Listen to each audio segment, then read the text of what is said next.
আমার মনে হয় পৃথিবীর সমস্ত ইতিহাস মানে কি বলবো ফেল করবে। কারণ শেখ হাসিনা যে কি ধরনের অভিনেত্রী ছিলেন, তার নির্দেশ ছাড়া যেরকম ইলিয়াস আলী গুম হয় নাই, তার নির্দেশ ছাড়া ইলিয়াস আলীকে হত্যা করা হয়নি।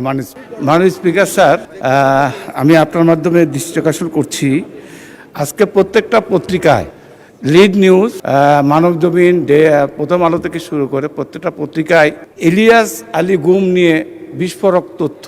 মাননীয় স্পিকার, আমি আজকে মানবজমিনের হেডলাইন, ইলিয়াস আলী গুম নিয়ে বিস্ফোরক তথ্য, বনানী থেকে তুলে নেওয়া হয় র্যাব 1 সদর দপ্তরে, লাশ ফেলা হয় ধলেশ্বরী। মাননীয় স্পিকার, আমি কথাটা এই জন্যই বলছি যে অপরাধ হয়েছে এটা আন্তর্জাতিক অপরাধ, মানবতা অপরাধের কাজ।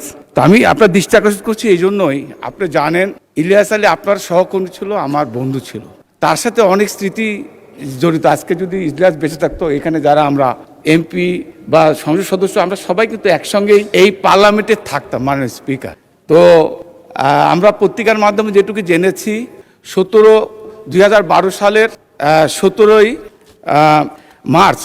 মার্চ থেকে 20 মার্চের মধ্যে ইলিয়াসকে হত্যা করা হয়েছে। হত্যা করে তাকে এই ধলেশ্বরী নদীতে ফেলে দেওয়া হয়েছে।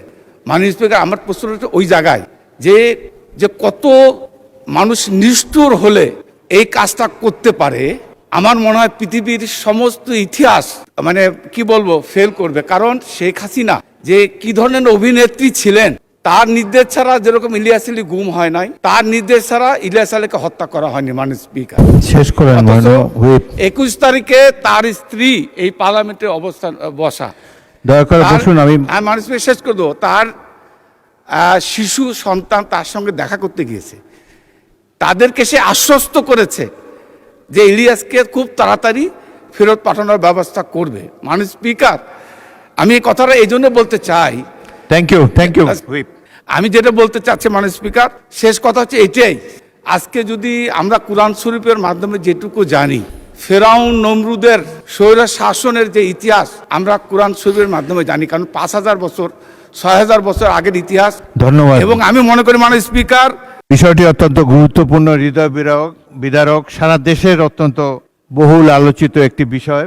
জনাব ইলিয়াস আলীর সহধর্মিণী মাননীয় সংসদ সদস্য তিনি এখানে উপস্থিত রয়েছেন, তিনিও বিষয়টি সংসদে একবার উত্থাপন করেছেন। আমি তাহসিনা রশদিরকে মাননীয় সদস্যকে অনুরোধ জানাবো, আপনি যদি এই ব্যাপারে কোনো পদক্ষেপ নিতে চান, আপনি স্বরাষ্ট্রমন্ত্রীর কাছে একটি লিখিত নোটিশ দিতে পারেন। তাছাড়া এই ধরনের একটা গুরুত্বপূর্ণ বিষয়ের ফয়সালা করার জন্য আন্তর্জাতিক তহবিল ইতিমধ্যে সিমিলার কতগুলো ঘটনায় তারা ব্যবস্থা নিচ্ছে, এবং ইলিয়াস আলী আমাদের অত্যন্ত প্রিয় স্বজন, এই দেশের একজন অত্যন্ত উঠতি জনপ্রিয় রাজনৈতিক নেতা ছিলেন। তার হত্যাকাণ্ড এভাবে আনপানিশ যাবে না, এই ব্যাপারে নিশ্চয়ই এই সংসদ এবং মাননীয় স্বরাষ্ট্রমন্ত্রী সবাই গুরুত্বপূর্ণ ভূমিকা রাখবেন।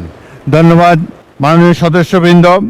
এখন দিনের কার্যসূচি অনুযায়ী বেসরকারি সদস্যদের সিদ্ধান্ত প্রস্তাব, এখানে আমি উত্থাপনীয় সিদ্ধান্ত প্রস্তাবগুলো